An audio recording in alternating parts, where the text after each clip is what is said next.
a new litmus test. This is Cenk Uygur of the Young Turks. He and his team, I suppose, have come out with this progressive pledge that includes 5 things they want all Democrat candidates to agree about. It is just on economics, and it's so simple, and it's something that every American in the polling that I just read to you overwhelmingly agrees with. This is his first mistake. He talks about how supposedly overwhelmingly Americans agree with everything he's about to say. It doesn't really matter the result of these questions because it's called the appeal to majority fallacy. If the majority of a specific group want a certain thing, then that thing is a good thing. You can go to Nazi Germany and say, well, the majority of Germans want Hitler to be elected, so that must be a good thing. Well, obviously that wasn't a good thing. So the majority opinion is not always right. So what is it? Let me unveil it for you guys. So number 1 in our progressive economic pledge is higher wages. I think this gives sort of a window into how he probably asked these questions to his survey respondents. Do you want higher wages? Who's going to say no to that? And then he comes back to see, overwhelmingly people support our progressive pledge. Who's not going to want higher wages? He's going to go into what he really means by that. The media tells me, oh, the stock market's doing great. We got nothing to worry about. Yeah, but you don't have your money in the stock market. And so they say, well, I don't know, I'm doing great. No, we're not doing great. 40 years of stagnant wages. Well, this is sort of a half-truth because you can see from this chart that wages have been going up, and you see the top line is the upper income earners, and their wages have been going up more than anybody, and then the second tier, the blue line, theirs have also been going up consistently over the years. As you go lower, increase in wages has been less for each group as you get lower and lower income until the green line is the lowest, and that's basically been stagnant, which I think is what he meant when he said that wages have been stagnant for 40 years. Not that all wages, but just the lower tier of wages has been stagnant. But what he's failing to mention is that most people start off on this green line. When they start off, they get a job, minimum wage, fast food or whatever, get some job experience in high school or college. And then when they get educated or they get more experience, they get older, then they graduate to the orange line, then the red line, and they go higher and higher. Most people do that. Most people are not staying at the green line for their entire life. And look at the next chart. It seems to be that overall wages are increasing under Trump. And it seems to be breaking out of the stagnation that it was under Obama. So Cenk really loves that, right? He's a big fan of Trump's performance on the economy. No, he hates Trump. The wages are going up, and the outlook does seem positive. Hopefully it continues, unless you're Bill Maher and you hope the economy fails because you hate Trump so bad. You want hardworking people to suffer. So what do we want? $15 minimum wage. So this is the problem I have with Democrats.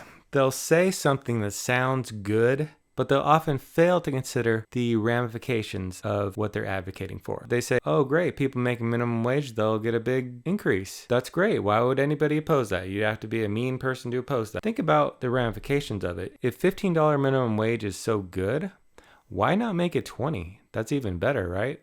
Well, even better than 20 is 25. Even better than 25 is 30, 35. Do I hear 40, 45? Let's just make it 50. If you don't want that, you're a mean, evil, greedy person who doesn't care about poor people. That's what people like Cenk say. Why wouldn't you want 50? Think about it. Why wouldn't you want $50 minimum wage?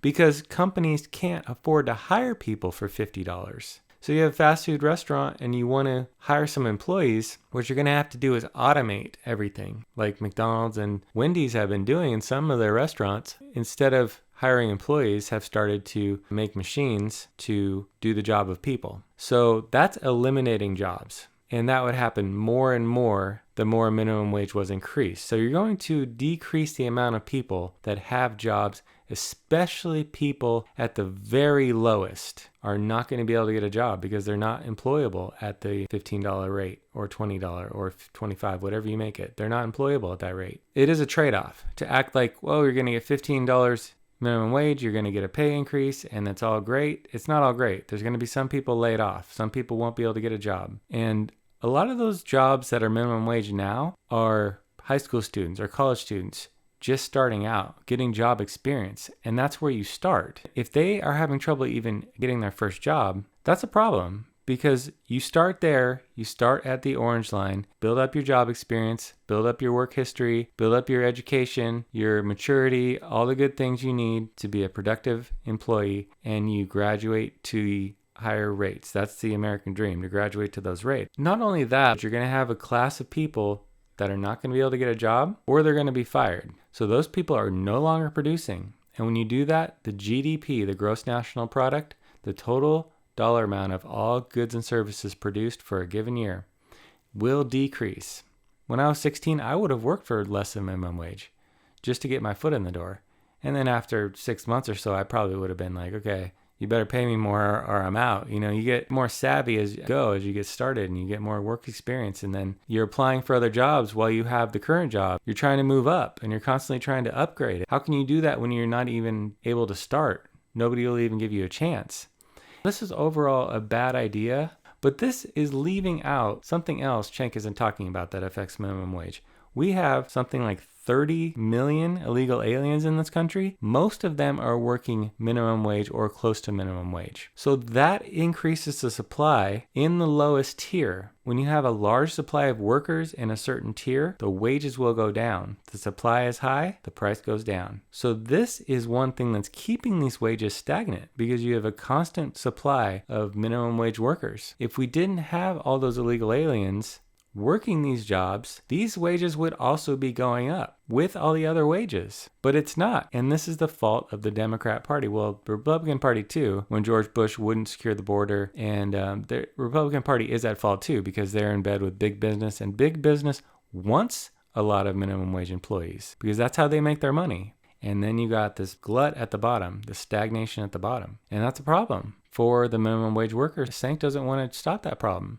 He wants the current situation to continue. He wants more and more illegal aliens, and that's just going to hurt the people at the bottom. So, but I'm not done, because look, minimum wage is important, but it's step one. We got the middle class. You know what helps? Collective bargaining. He's not being very clear what he means by this, because there are already unions with collective bargaining. So I tried to look on the website to find out more details, but all they had was this clip here.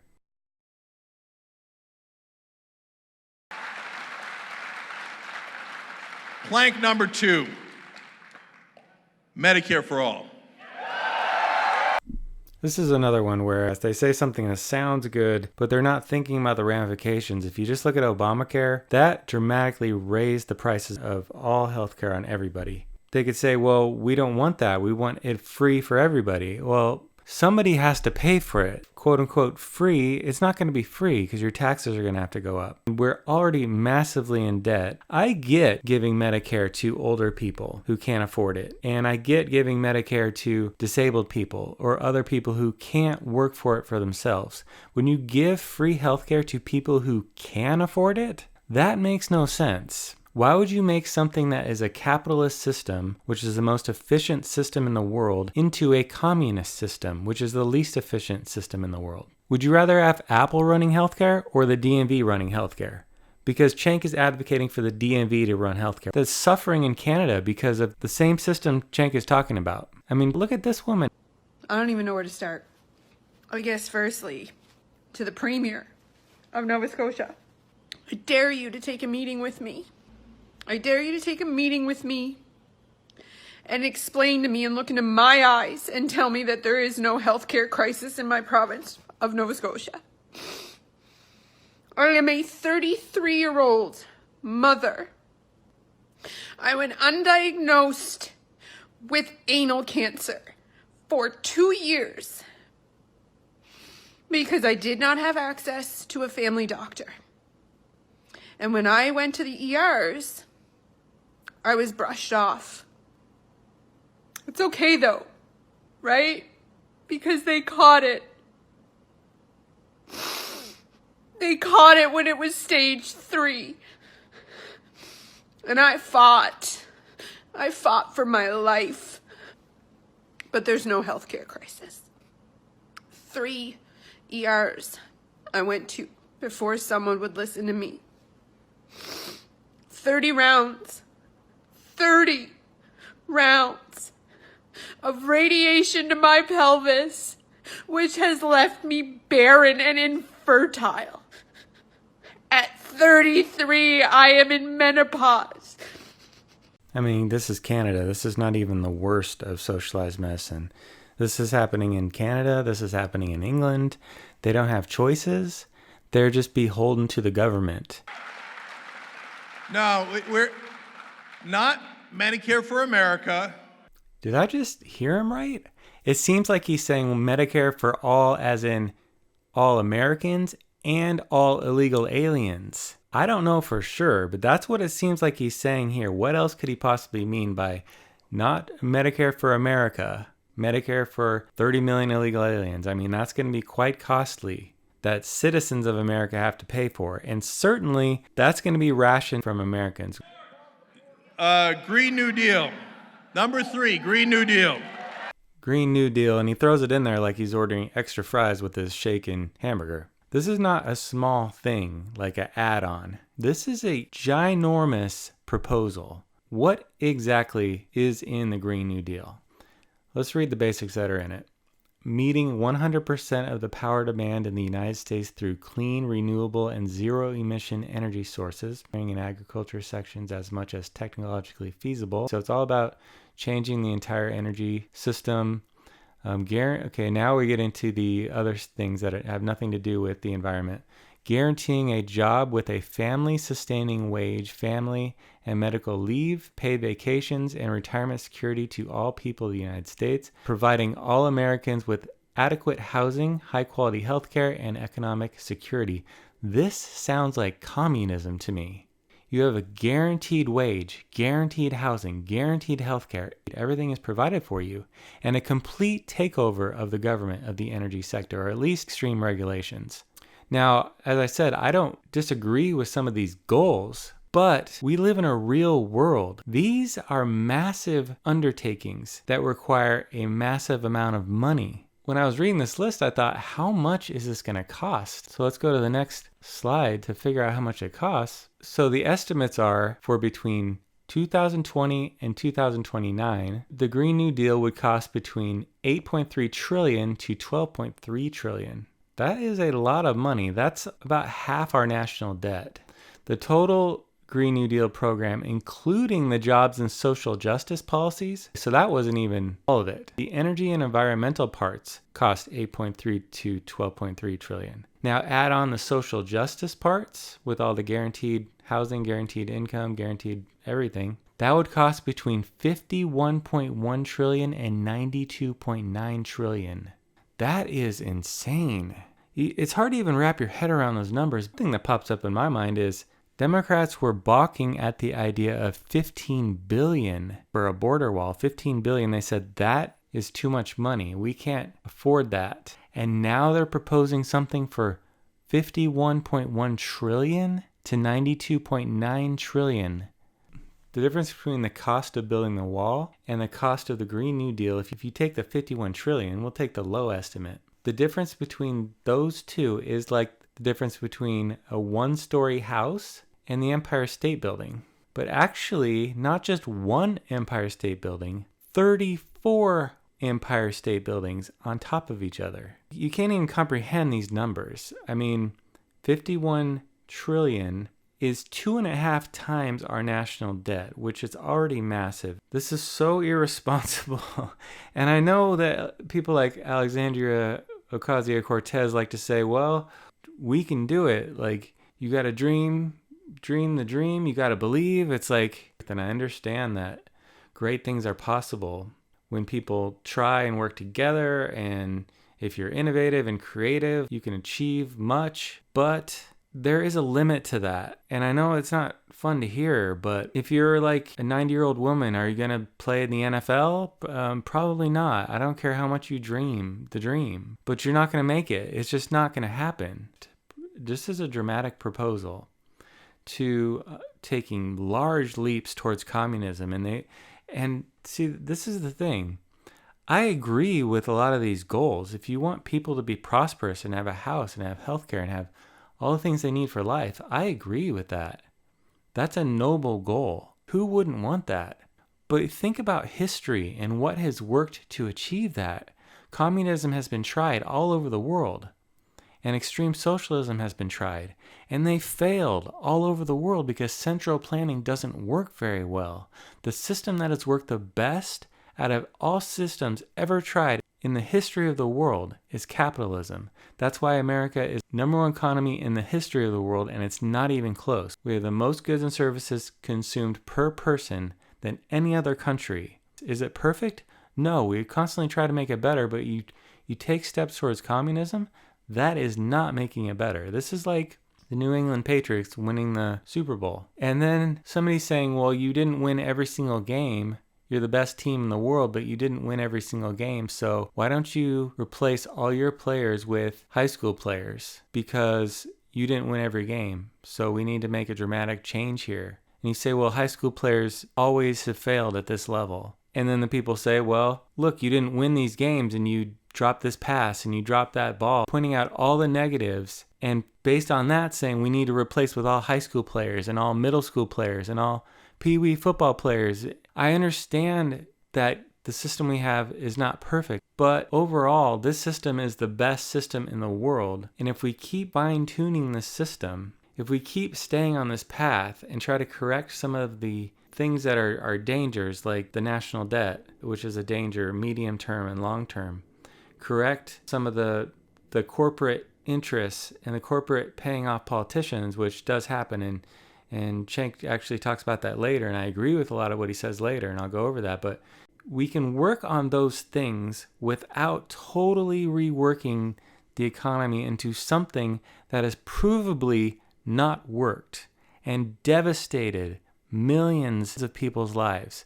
Devastated, killed over 100 million people in the last century alone. It doesn't work. It's been tried. This is a bad road to go down.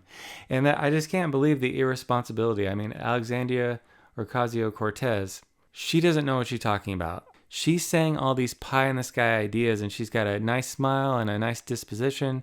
She seems like a nice person to be around, likable, but her ideas are awful. She just has these pie-in-the-sky ideas of, I want this, and this is the plan to get it. No conception of, will this plan equal these results?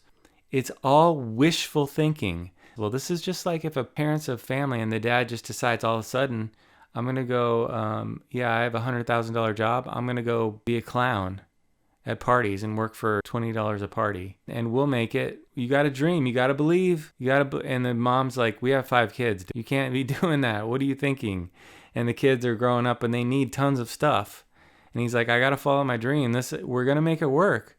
Make this. I know I'm not making enough money, but we'll stretch the dollars. It's like, dude, it's just not going to work. This plan is not going to work. The way you were doing it was working. You can make that better, but don't rework it into something totally wrong, totally inept at meeting your goals.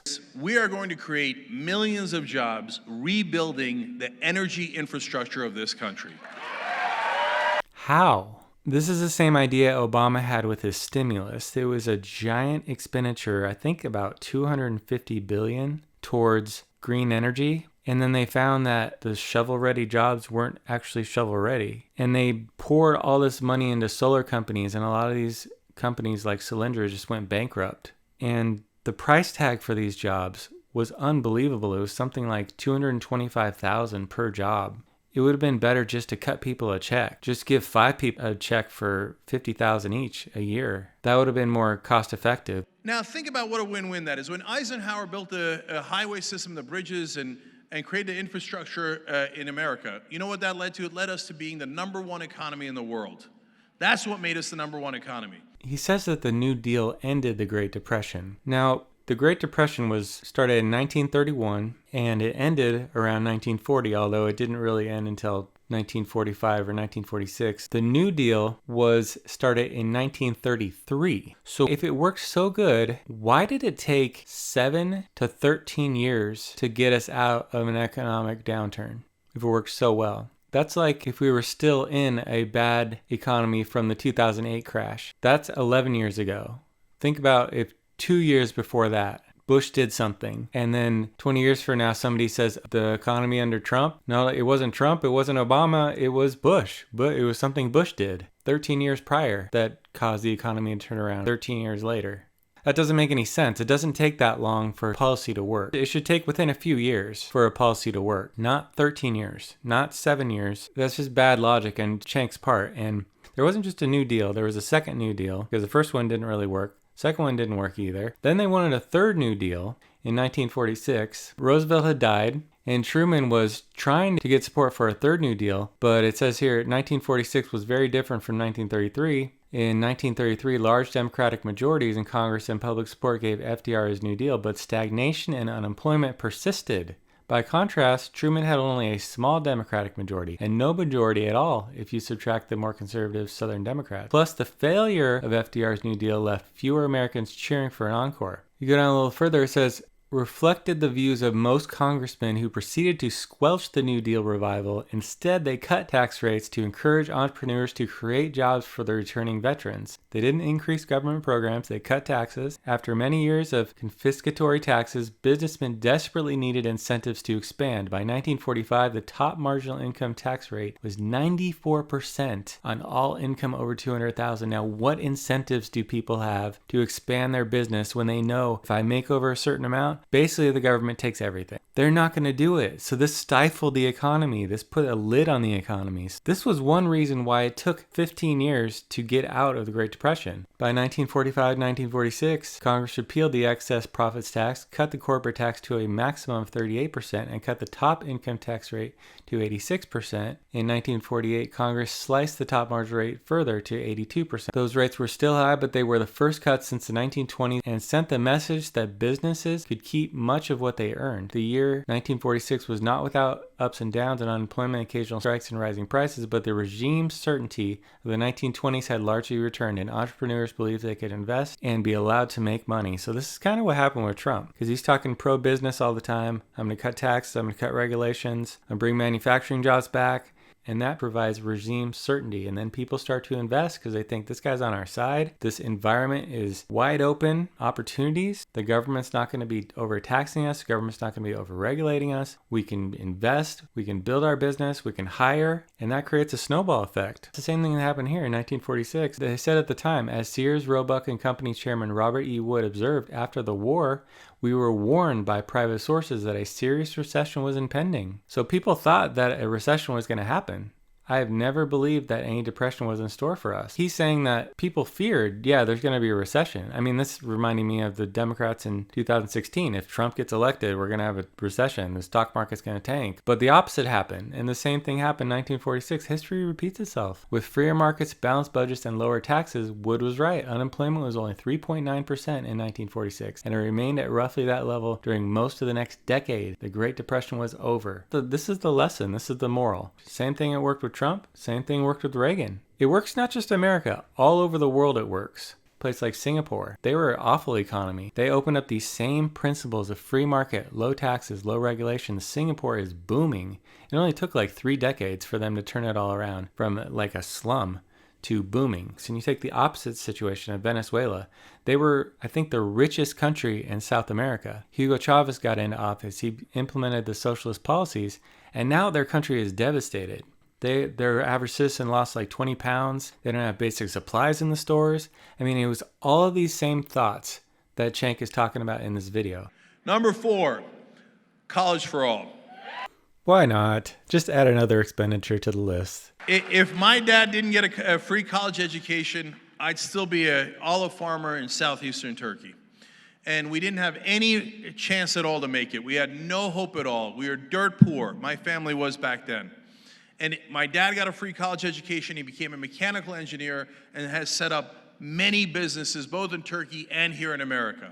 It's a totally different world now than it was back then, Cenk. Information is readily available at the tip of your fingers for almost anything you want to know. And you can get an education just online. I would be open to a truly free education, which would be the government could contract with a existing college to say, hey, we want you to videotape all your lectures for every single subject and every single class. And we're going to put all this information online for free, like on YouTube, then anybody can take any class they want, not only in America, but in the entire world. And if you want an official diploma, you could pay somebody to proctor tests for you. You pay somebody in your local area, and then you just go to the site, take the test, and then turn it in, and then you could get an official degree that way.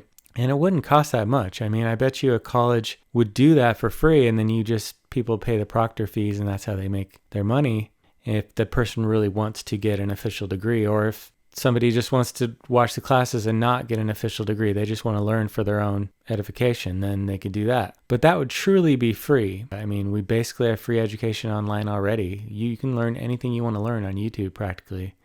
But getting the official degree, I understand, is necessary for some field. They could afford it in the 1960s in Turkey. And they're telling us the richest nation on earth, America, can't afford it? Preposterous. I like how that's his argument. If this other country can afford it and they're not as rich as we are, then why can't we afford it? You could literally make that same argument for any program. We are way over budget right now. If you are incurring debt to pay for something, then you literally can't afford that thing. You know what I mean? It's like we are $1 trillion in debt every single year, not just a little bit of money. And you say, just add on free college for everybody on top of that already $1 trillion a year deficit. 5, end the corruption. So it is a very specific request. It is an amendment to end the private financing of elections. It's pure logic. If private interests finance the politicians, they are going to work for private interests. If we have public financing of elections, they might work for the public interest. And of course, as usual, what will the media scream in unison? How are you going to pay for that? Okay. It is a tiny fraction of all of the things that I just discussed. It is a minuscule amount of money.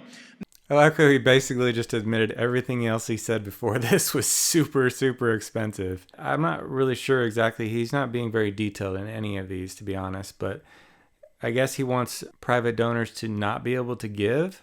And he wants the government to fund any candidate who wants to run. I've actually thought about myself before I even heard him say this to think about, because he's right. There is a problem with corporations giving money to politicians and basically buying politicians off. And we had it with Facebook when Mark Zuckerberg went in front of Capitol Hill to testify. And before he went, Facebook donated like $35,000 to every single congressman that was going to be questioning him. And it's like, oh my gosh, this is so corrupt. You can just pay people off and right out in the open. And, there's something wrong with that. And he's right. I don't agree with him on any other ones, but minimum wage going up to 15. Yeah, I think it's going to be net negative. Medicare for all. Yeah, I think it's going to be negative too. Green New Deal was awful. That would be absolutely devastating.